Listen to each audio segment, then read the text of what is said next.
Silakan Pak Ketua. Jadi ada beberapa poin di dalam permohonan-permohonan itu yang menyoal apa yang Bapak lakukan terkait dengan penyelenggara pemilu. Nanti disampaikan mungkin 15 sampai 20 menit.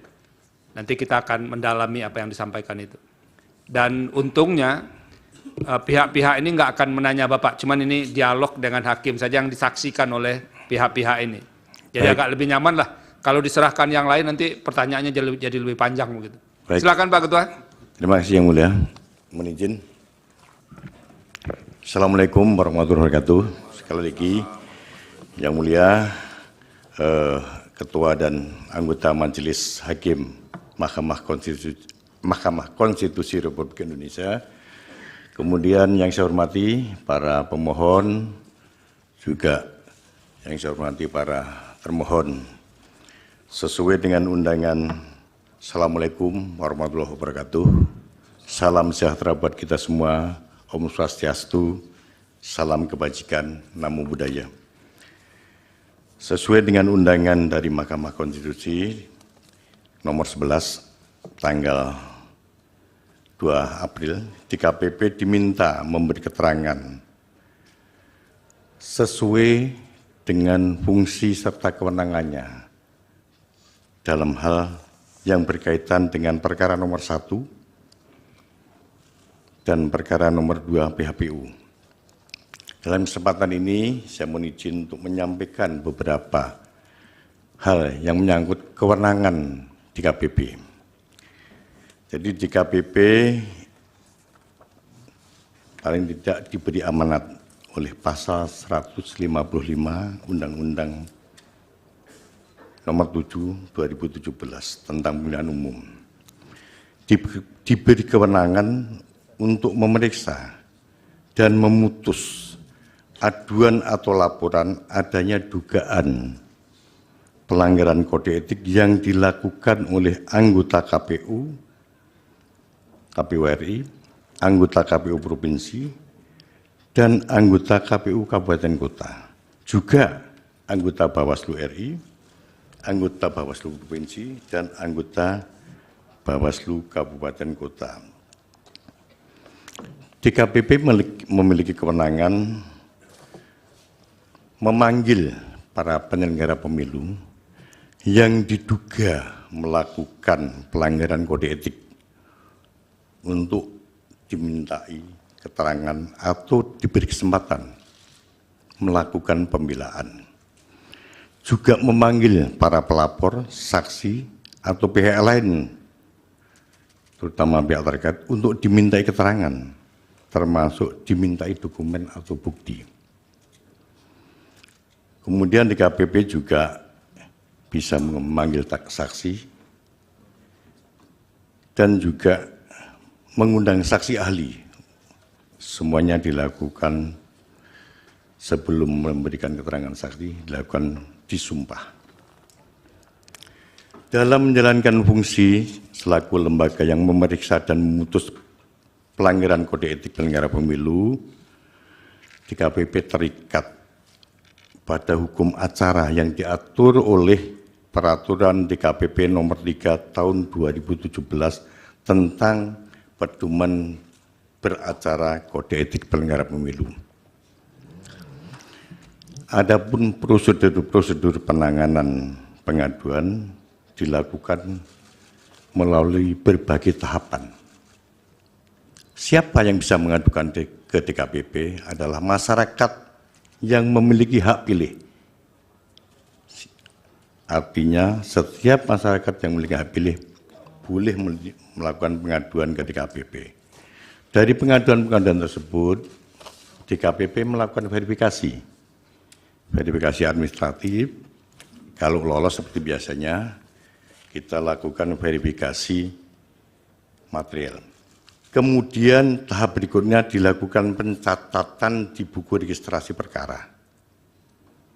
Selanjutnya dilakukan penjadwalan penetapan setelah memenuhi syarat bahwa perkara ini diregistrasi, kita jadwalkan untuk disidangkan.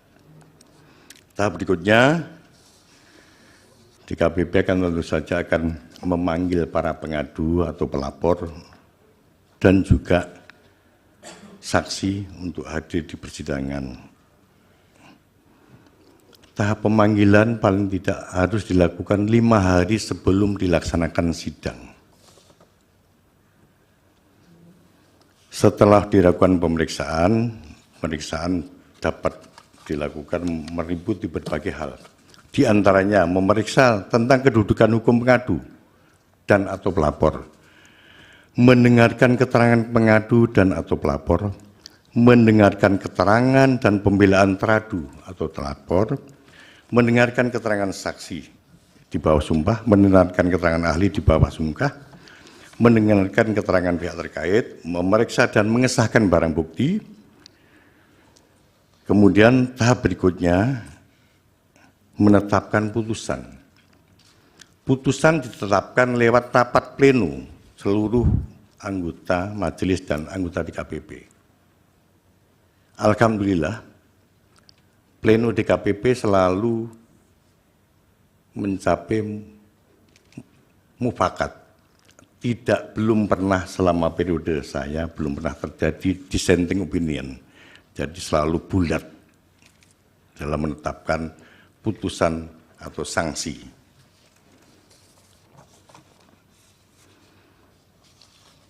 Bapak Ibu yang saya hormati, yang mulia Majelis Hakim Mahkamah Konstitusi, jadi berdasarkan data tahun 2023, DKPP sudah memeriksa sebanyak 322 aduan.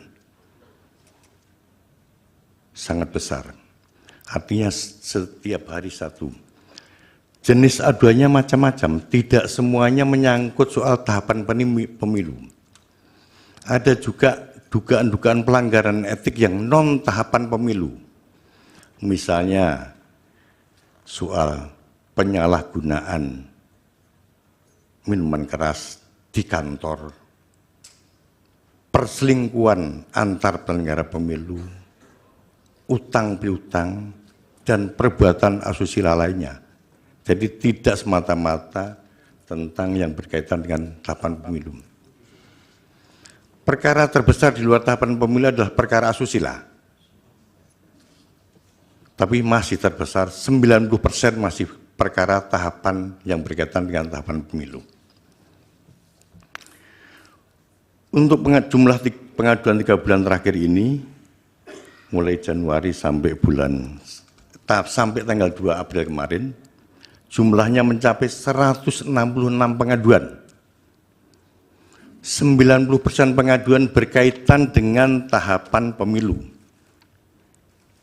Jadi Bapak Ibu bisa bayangkan betapa besarnya jumlah pengaduan ke DKPP. 166 dalam waktu 3 bulan. Yang mulia Majelis Hakim Konstitusi, dari jumlah 322 pengaduan tersebut yang ditangani DKPP tahun 2024, terdapat 4 perkara dengan teradu ketua dan anggota KPU RI terkait dengan pendaftaran pasangan calon presiden dan wakil presiden Bapak Prabowo Subianto dan Bapak Gibran Rakebumi Raka. Perkara itu diregistrasi dengan nomor perkara 135, 136, 137, dan 141. Dalam memeriksa perkara tersebut, DKPP berpegang teguh pada pedoman beracara Kode Etik Penyelenggara Pemilu.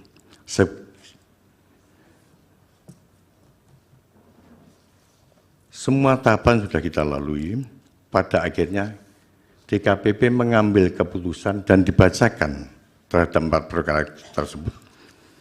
Putusan sudah dibacakan pada tanggal 5 Februari 2024. yaitu terkait putusan perkara nomor 135, 136, 137, dan 141.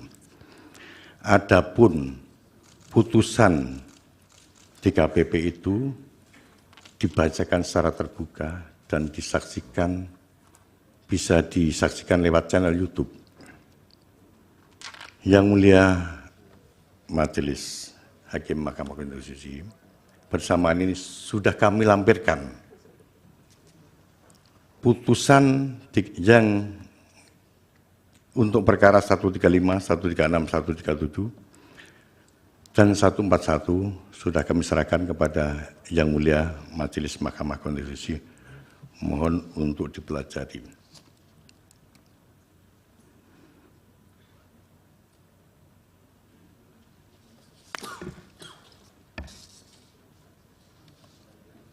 Demikian yang bisa kami sampaikan dalam kesempatan ini. Terima kasih sekali lagi atas kesempatan yang diberikan kepada DKPP di ruangan ini. Selanjutnya bila ada pertanyaan-pertanyaan, saya harapkan pertanyaan tidak sampai menyangkut pada pokok perkara. Karena bagaimanapun DKPP meskipun sebagai penyelenggara pemilu diberi tugas sebagai majelis etik yang secara etika tidak dibenarkan membicarakan putusan DKPP di luar persidangan. Jadi karena putusan DKPP sudah kami serahkan kepada Yang Mulia Majelis Hakim Mahkamah Konstitusi, kami serahkan sepenuhnya untuk melakukan pengajian. Terima kasih. Wassalamualaikum warahmatullahi wabarakatuh. Waalaikumsalam warahmatullahi wabarakatuh.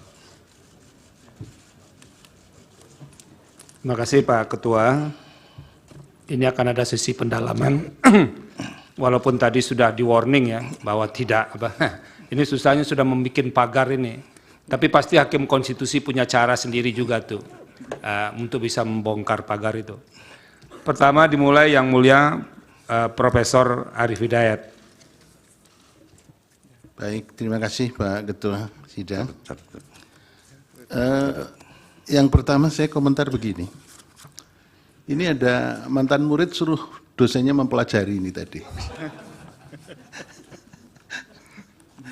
Ya, salah satu murid di Undip, yang kemudian juga Pak Hasim itu asisten saya. Jadi ini kok saya suruh mempelajari. Ini saya betulkan karena masih junior. Dimohon tidak pelajari, ya, berkas yang sudah dikirim tidak dipelajari, tapi dimohon untuk menjadi pertimbangan. Terima kasih, Prof. Baik. Terus kemudian begini, DKPP itu kuasi peradilan etik ya, berarti ya. Benar. Oleh karena itu saya setuju, yang tidak bisa disampaikan adalah bagaimana situasi perkembangan yang ada di rapat permusyawaratan anggota, itu nggak bisa keluar memang, itu independensi. Ya, tapi kalau ada beberapa hal yang kita tanyakan, mestinya ini juga karena badan peradilan yang pengen untuk mengetahui semuanya, ya harus dibuka. Jadi batas-batasnya adalah apa yang berkembang dalam rapat permusyawaratan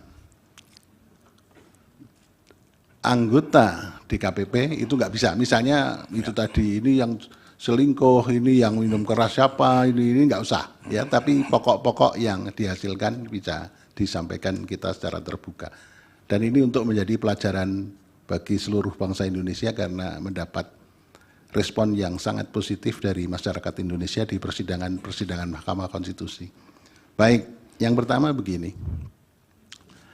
Saya pengen mengetahui bagaimana ketaatan para penyelenggara. Tapi sebelumnya begini. Kenapa DKPP dihadirkan ke mahkamah? Itu pemohon 1, nanti kita minta direspon ya. Pemohon 1 itu di dalam dalilnya mengatakan begini, lumpuhnya independensi penyelenggara pemilu akibat intervensi kekuasaan dan intervensi kekuasaan dalam pencalonan paslon nomor 2. Itu. Jadi kenapa DKPP diundang ke sini? Karena itu. Jadi pemohon 1 itu mendalilkan lumpuhnya independensi penyelenggara pemilu akibat intervensi kekuasaan. Sedangkan pemohon 2 itu mendalilkan begini, ketidakefektifan dan keperpihakan penyelenggara pemilu. Di dalam salah satu uraiannya mengatakan ada kolaborasi antara ketiga lembaga yang hadir di sini. KPU, Bawaslu, dan DKPP. Ini tiganya bermain untuk kepentingan bersama, yang nggak tahu untuk apa itu ya. Itu ada dalil itu. Sehingga DKPP dipanggil ke mahkamah untuk memberikan penjelasan. Persoalan yang harus dijawab pertama, bagaimana kepatuhan ketaatan adresat putusan DKPP. Ya, kemudian yang kedua, ini kembali ke atas, persoalan yang menyangkut pencalonan. Persoalan pencalonan itu sangat keras muncul dalam persidangan mahkamah sekarang ini. Ya, jadi berkenaan dengan KPU langsung melaksanakan putusan Mahkamah nomor 90 tanpa merubah PKPU, langsung diduga ada macam-macam hal yang terjadi pada waktu proses pencalonan sampai penetapan pencalonan. Itu mohon bisa disampaikan uraiannya di persidangan ini. Ya, kemudian yang berakhir pada amarnya, kemarin itu juga muncul di persidangan ini, amarnya yang pertama memberi sanksi kepada seluruh anggota KPU dengan teguran tertulis ya, teguran keras gitu. Teguran keras, peringatan keras terakhir gitu ya. Nah, ini terakhir ya, besok kalau ada pelanggaran lagi ya harus dibuang. Ya, jangan terus kerasnya keras terus, terakhir terus sampai enggak selesai itu ya kan itu. Nah, itu ya. Jadi ada itu. Ini supaya bisa dijelaskan kepada kita. Kemudian pertanyaan berikutnya, apakah ada persoalan-persoalan yang serius pada waktu pelaksanaan atau pencoblosan yang dilaporkan kepada DKPP? Dan kalau ada, putusannya bagaimana? Dan menyangkut berapa orang, kemudian bagaimana ketaatan dan bagaimana perbaikan-perbaikan dalam rangka itu. Kemudian yang berikutnya, apakah ada persoalan-persoalan etika yang dilaporkan pada waktu penghitungan suara sampai ke rekapitulasi suara, baik di tingkat TPS, di tingkat PPK, sampai di tingkat kabupaten kota, provinsi, dan tingkat nasional. Itu ada enggak? Ada. Adanya belum kita. Ya. Sehingga kita semua bisa mencermati, karena memang ini adalah dalil dari para pemohon. Jadi mahkamah tidak mengada-ada, ingin membuka sesuatu yang tidak perlu, tapi mahkamah karena ini berkepentingan menjawab dalil-dalil dari permohonan. Tadi yang dua tadi, lemahnya atau tidak berfungsinya atau independensi dari lembaga penyelenggara pemilu itu kan tiga-tiganya, KPU, Bawaslu, dan DKPP penyelenggara pemilu. Ini supaya direspon dengan sebaik-baiknya. Terima kasih, saya kira itu dulu Prof. Saldi. Terima kasih. Yang mulia Prof. Arief, yang mulia Pak Daniel, silakan. Baik, terima kasih.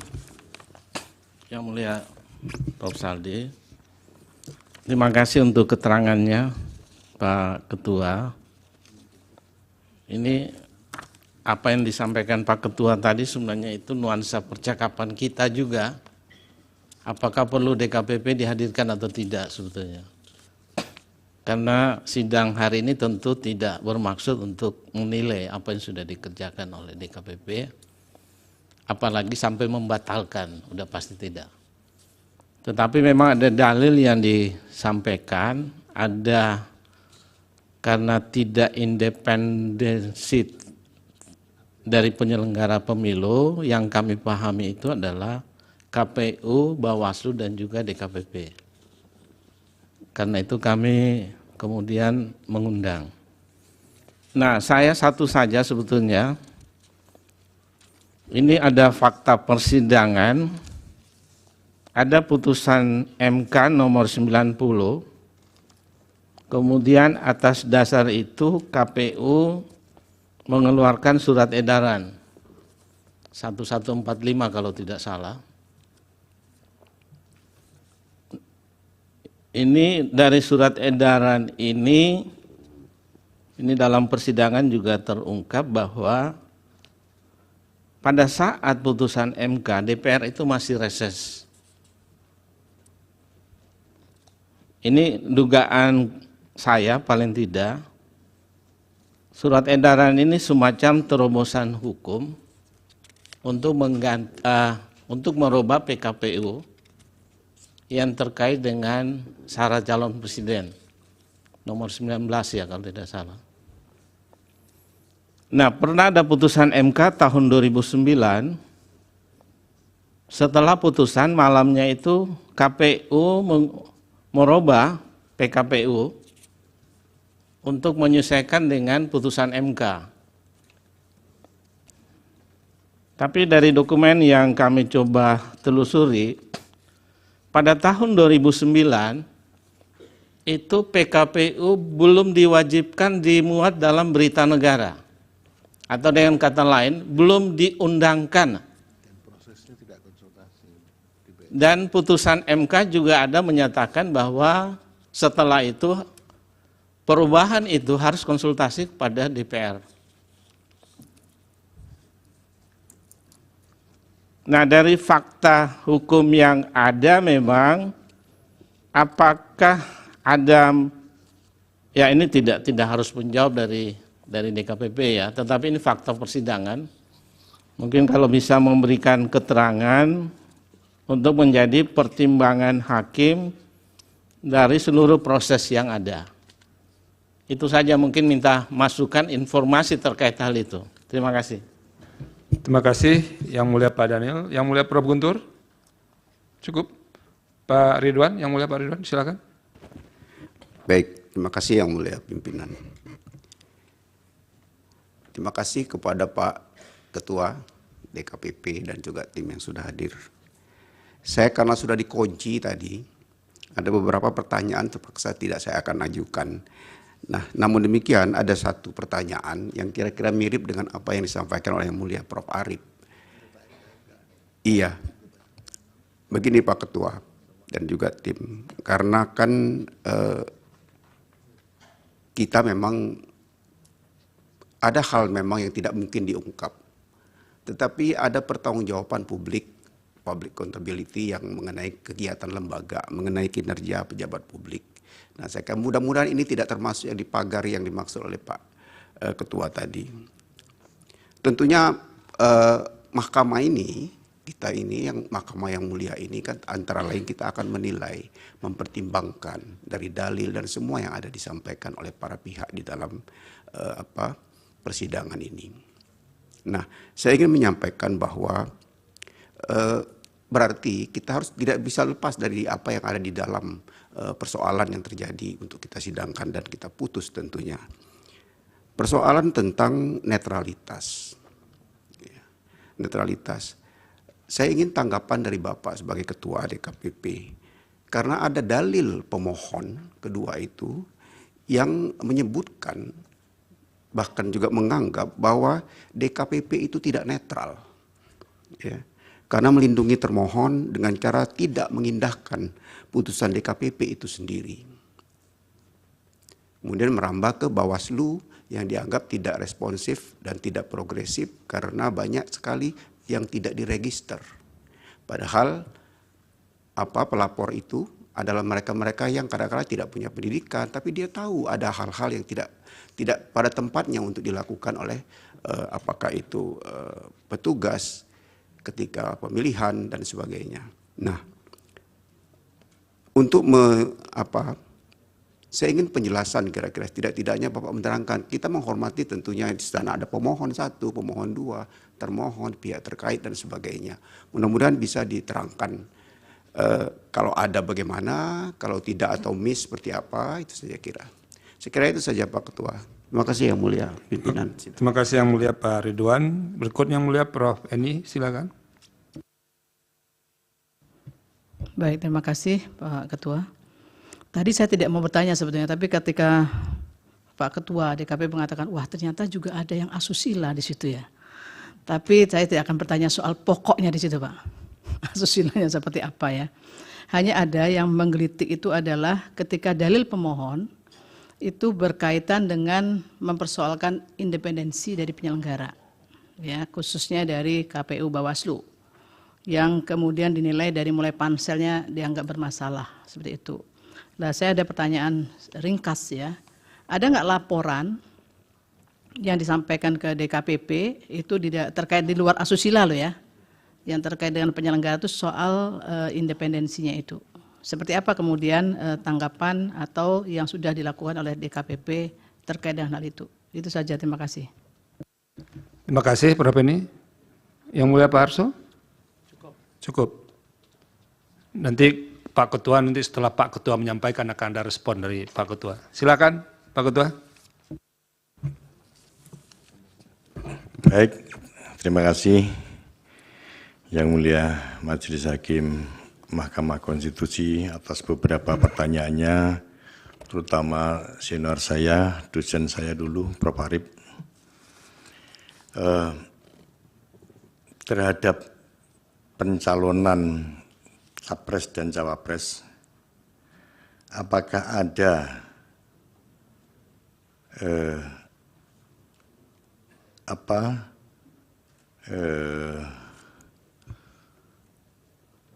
kepatuhan penyelenggara? Sudah kita periksa, tadi saya sampaikan ada 4 pengaduan yang khusus pencalonan Capres dan Cawapres. DKPP sudah memberikan sanksi untuk Ketua KPU, Saudara Hasyim Asyari, peringatan keras terakhir, dan peringatan keras untuk anggota KPU yang lain.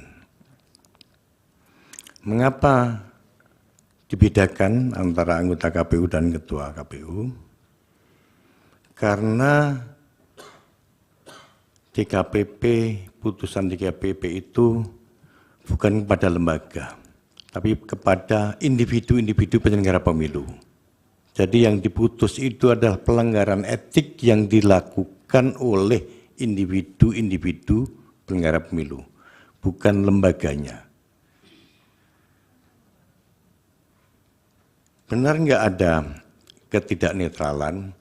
Sampai sejauh ini belum ada pengaduan ke DKPP yang berkaitan dengan netralitas penyelenggara pemilu sampai hari ini.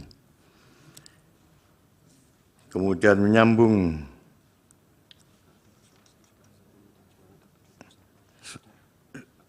menyambung pertanyaan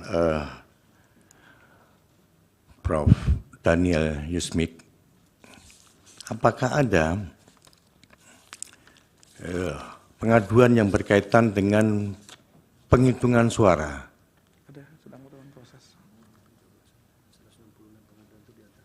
Ada 166 pengaduan itu, diantaranya adalah terkait persoalan penghitungan suara dan rekap. Hanya dari 166 ini belum kami sidangkan, masih dalam pemeriksaan verifikasi administrasi dan verifikasi material. Jadi belum kami jadwalkan sidang. Dari 166 itu hampir 90% berkaitan dengan tahapan, yaitu soal penghitungan suara, kemudian pemungutan suara ulang, dan rekapitulasi. Karena persidangan yang kami lakukan saat ini masih menyidangkan sisa-sisa perkara tahun kemarin yang belum selesai. Ya.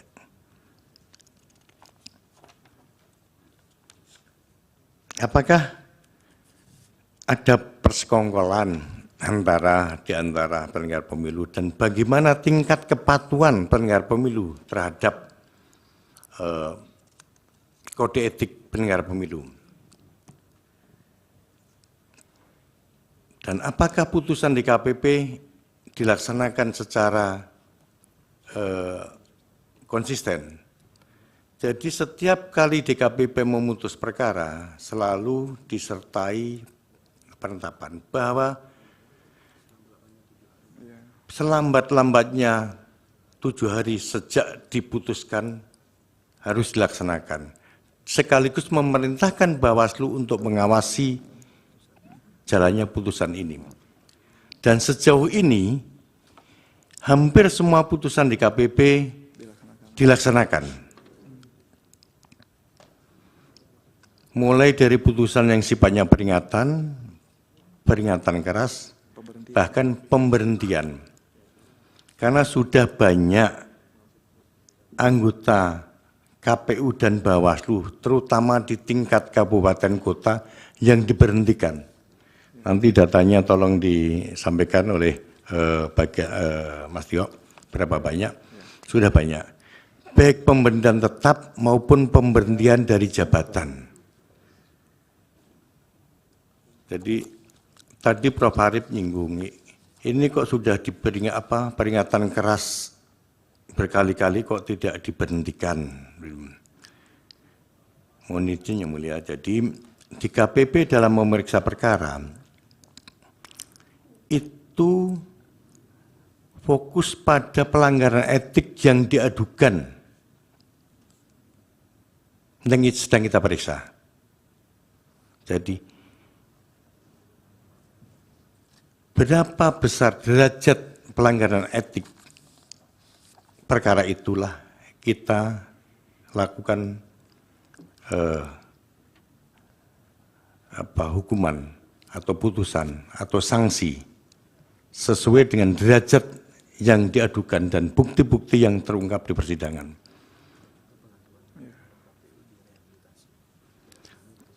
Dan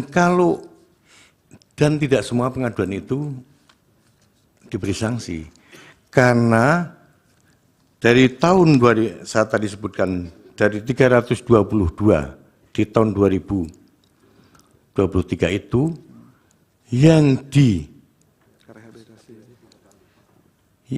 yang beberapa kasus banyak yang direhabilitasi. Karena memang pengaduannya tidak terbukti. Jadi DKPP memang selama ini diharuskan merehabilitasi penyelenggara pemilu yang tidak terbukti. Saya mau ambil contoh kasus. Beberapa anggota KPU dan beberapa anggota Bawaslu itu selain pernah dijatuhi sanksi, juga pernah direhabilitasi. Ada beberapa anggota KPU juga pernah menerima beberapa sanksi, tapi juga pernah direhabilitasi di kasus yang lain. Kira-kira gambarannya seperti itu. Karena banyak sekali diadukan. Seorang penyelenggara pemilu itu dalam setahun bisa diadukan bukan cuma sekali, bisa 5-10 kali, bahkan mungkin sampai 15 kali diadukan. Tapi tidak semua aduan itu terbukti. Kalau terbukti kita beri sanksi sesuai dengan derajat pelanggaran etiknya. Kalau pelanggarannya cukup berat, ya kita beri sanksi peringatan keras atau peringatan keras terakhir. Kalau berat lagi, kita berhentikan dari jabatan. Kalau berat lagi, kita berhentikan dari keanggotaan. Bahkan ada putusan DKPP itu yang sangat keras, yang menyebutkan yang bersangkutan tidak layak menjadi penyelenggara pemilu untuk saat ini dan selamanya. Ada putusan semacam itu. Kalau pelanggarannya sangat berat.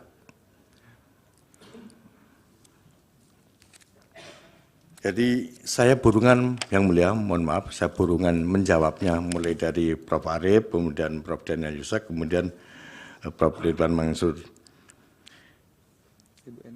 Ibu Eni Nurbaningsih yang saya hormati, apa tadi pertanyaannya? Memang yang paling banyak dipertanyakan terutama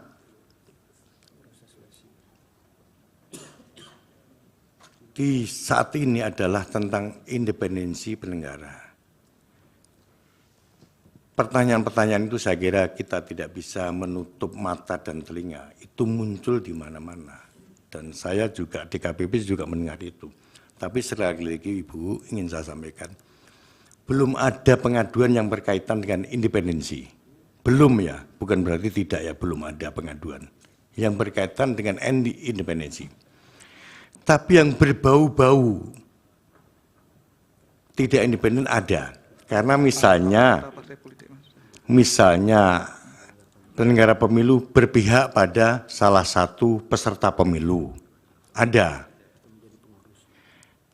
Atau anggota penyelenggara pemilu menjadi pengurus partai politik. Itu pernah diadukan. Dan itu kita berhentikan. Itu yang terjadi. Jadi sebelum mereka menjadi penyelenggara pemilu sudah kita filter.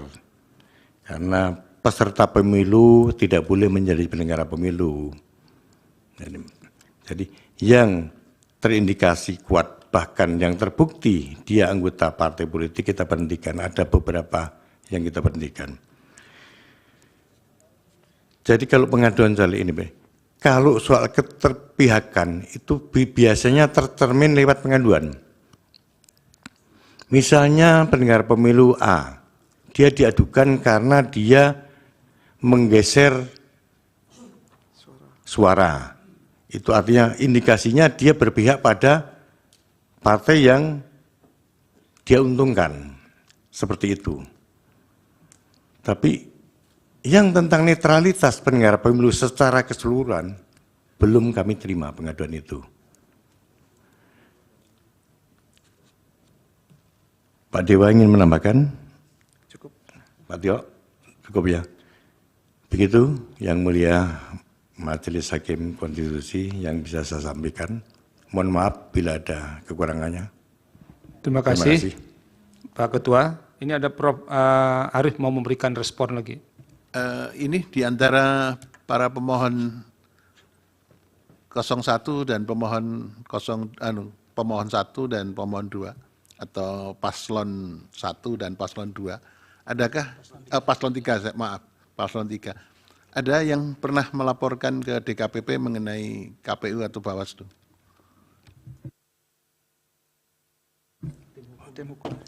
Tim hukumnya Timukan 03 pernah ada yang melapor di DKPP. Iya, kasus apa itu? Persoalan apa yang dilaporkan? Pencalonan capres cawapres. Oke. Itu. Iya. 01 pernah mencalonkan terkait kampanye. Kampanye. Tindak lanjut yang diadukan Bawaslu. Terus sudah diputus? Sudah. Putusannya gimana? 01 itu melaporkan terkait ada yang direhabilitasi, ada yang diberi sanksi. Misalnya Bawaslu tidak dianggap tidak menindaklanjuti pengaduan. Itu misalnya dalam kasus kampanye Bawaslu dilaporkan karena tidak menindaklanjuti pengaduan waktu kepala desa ya, kepala desa di Senayan. Itu dilaporkan di KPP dan kita tindak lanjuti, Bro. Kita tindak lanjuti, kita sidangkan dan kita sudah pleno tapi belum dibacakan putusannya. Yang mana?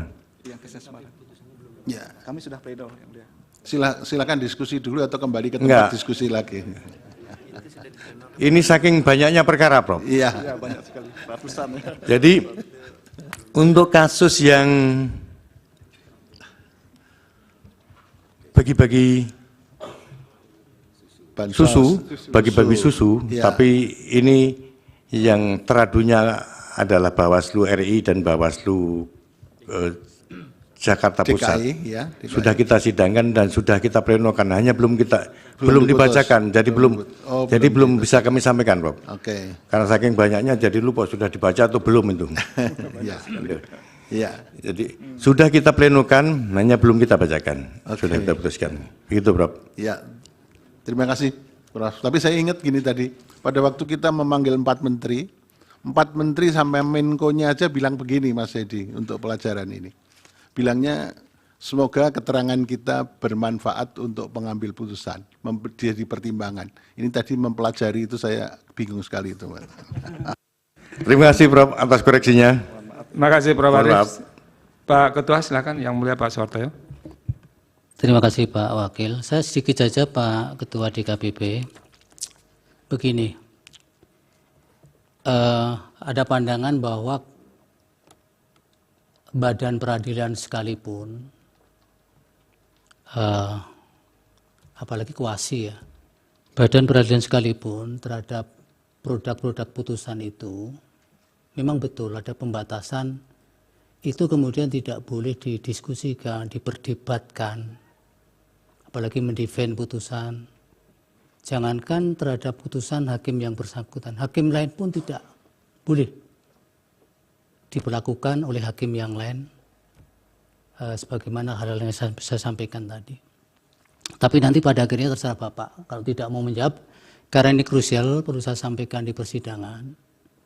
Seandainya pun Bapak tidak mau menjawab, paling tidak sudah tercover di risalah sidang hari ini. Begini, kami tadi mencoba membaca putusan 135 sampai 141 itu, Bapak. Sebenarnya saya ingin mencari pertimbangan hukum di mana sih pendapat DKPP berkaitan dengan sikapnya dalam menilai pendaftaran Prabowo Gibran itu, selain kemudian diamar menjatuhkan putusan sanksi kepada teradu itu. Apakah bisa dijelaskan? Sebenarnya pada titik itu di mana, bagaimana sikap DKPP itu saja sebenarnya. Apakah memberikan penilaian bahwa yang dilakukan oleh teradu itu sudah benar atau salah? Karena memang menjadi kewajiban semua hakim sebenarnya, Bapak. Kita memang tidak boleh memperdebatkan, mendiskusikan dan sebagainya, apalagi mendefend tadi. Tapi ketika ada warga atau pencari keadilan khususnya menanyakan maksud daripada putusan itu wajib bagi hakim yang bersangkutan menjelaskan. Sekedar menjelaskan. Bukan mendiskusikan dan kemudian apalagi memperdebatkan. Itu pantang, Pak. Mohon saya bisa diberikan penegasan. Mungkin Pak Dewa bisa. Saya kira karena ini juga persidangan, saya kira juga Bapak bisa mendapatkan protek tidak akan melanggar kode etik itu. Karena yang membutuhkan adalah Mahkamah Konstitusi, sebuah badan peradilan juga. Silakan Pak. Silakan Pak Ketua. Terima kasih Prof. Soehartoyo. Yang diperiksa DKPP dalam perkara aduan itu adalah dugaan pelanggaran etik yang dilakukan oleh KPU. Dugaan pelanggaran etik yang kami periksa bukan persoalan hukum sah dan tidaknya pencalonan. Kami hanya meriksa ada enggak pelanggaran etik yang dilakukan oleh KPU ketika dia melakukan penanganan perkara itu. Putusan DKPP jelas ternyata ada pelanggaran etik. Tapi DKPP tidak membuat putusan hukum sah dan tidaknya pencalonan itu. Yang kita nilai ada enggak pelanggaran etik yang dilakukan oleh KPU. Apa yang dilanggar oleh KPU? Semuanya sudah kami tuangkan dalam putusan kami, Prof. Itu ada 2 poin paling tidak itu kan. Itu sudah kami tuangkan di dalam putusan kami. Jadi semata-mata adalah pelanggaran etik oleh KPU dalam menangani perkara dalam menerima pendaftaran Capres dan Cawapres. Sah dan tidaknya, KPU memang melaksanakan putusan Mahkamah Konstitusi, itu kewajiban. Tapi dalam melaksanakan putusan Mahkamah Konstitusi, MK, juga KPU harus memperhatikan tata cara, memperhatikan pedoman administrasinya, harus diperhatikan agar tidak merugikan pihak lain. Tujuannya itu. Jadi yang kami periksa semata-mata etiknya KPU, tidak berkaitan dengan hukumnya. Saya kira itu Prof yang bisa kami sampaikan. Kalau Pak Dewa ingin menambahkan, silakan. Silakan, Pak Tio. Terima kasih, Ketua. Yang mulia, Hakim Mahkamah Konstitusi yang kami hormati. Pada prinsipnya, sebagaimana disampaikan oleh saudara Ketua kami tadi, bahwa DKPP telah memeriksa dan memutus perkara terkait dengan pencalonan Presiden dan Wakil Presiden. Nah, secara ringkas, izin saya sampaikan sikap DKPP dalam menilai perkara ini, bahwa melaksanakan putusan Mahkamah Konstitusi secara hukum maupun etik adalah sebuah kewajiban, karena lembaga penyelenggara pemilu terikat olehnya, dan itulah ketentuan konstitusi kita. Namun, saya mencermati ya berbagai pendapat soal apakah putusan Mahkamah Konstitusi itu perlu diatur dalam peraturan KPU atau tidak. Ini memang keadaan hukumnya berbeda dengan pemilu-pemilu sebelumnya, berbeda dengan putusan-putusan Mahkamah Konstitusi sebelumnya. Karena sejak tahun 2022, KPU telah memiliki peraturan KPU tentang pembentukan peraturan dan keputusan di lingkungan KPU. Ya, jadi yang kami nilai, sebagaimana disampaikan oleh saudara Ketua, tentu adalah tindakan para teradu, siapapun itu dalam perkara DKPP. Apakah patut atau tidak, dan seterusnya. Karena dalilnya sekira telah menjadi pengetahuan umum, seseorang yang diduga atau bahkan terbukti melanggar hukum, tentu melanggar etik. Tidak melanggar hukum bukan berarti tidak melanggar etik. Jadi kondisinya berbeda. Dan itulah yang kemudian kami gali dan terungkap fakta-fakta dalam persidangan. Jadi bahwa terhadap satu hal yang menyangkut hak warga negara, sesuatu yang menyangkut hal-hal fundamental bagi kehidupan berbangsa dan bernegara, apalagi itu telah diputus oleh Mahkamah Konstitusi, apapun situasi pada saat itu menurut kami memang harus dilaksanakan. Tapi untuk mewujudkan kepastian hukum, ya, mewujudkan profesionalisme penyelenggaraan, tentu asas-asas prinsip-prinsip ya sebagai diatur dalam tata cara ya dan tata kelola pemilu yang baik itu juga diperhatikan. Sekali itu sedikit tambahan dari kami, selebihnya sebagaimana yang mulia tadi sampaikan dan juga saudara Ketua bahwa rinciannya telah kami tuangkan dalam putusan yang mohon izin tidak akan saya uraikan secara lebih detail. Demikian, lebih kurangnya saya mohon maaf. Terima kasih. Cukup. Rasanya sudah cukup ya, saya kembalikan ke Pak Ketua. Baik, terima kasih Pak Ketua dan Bapak-Bapak anggota DKPP atas keterangannya. Semoga bermanfaat untuk kami, Mahkamah, untuk menjadi pertimbangan dalam penjatuhan putusan nanti. Terima kasih Yang Mulia Ketua dan anggota Majelis Mahkamah Konstitusi. atas kesempatan yang diberikan pada kami. Mohon maaf bila keterangan kami tidak bisa memuaskan semua pihak. Kami berharap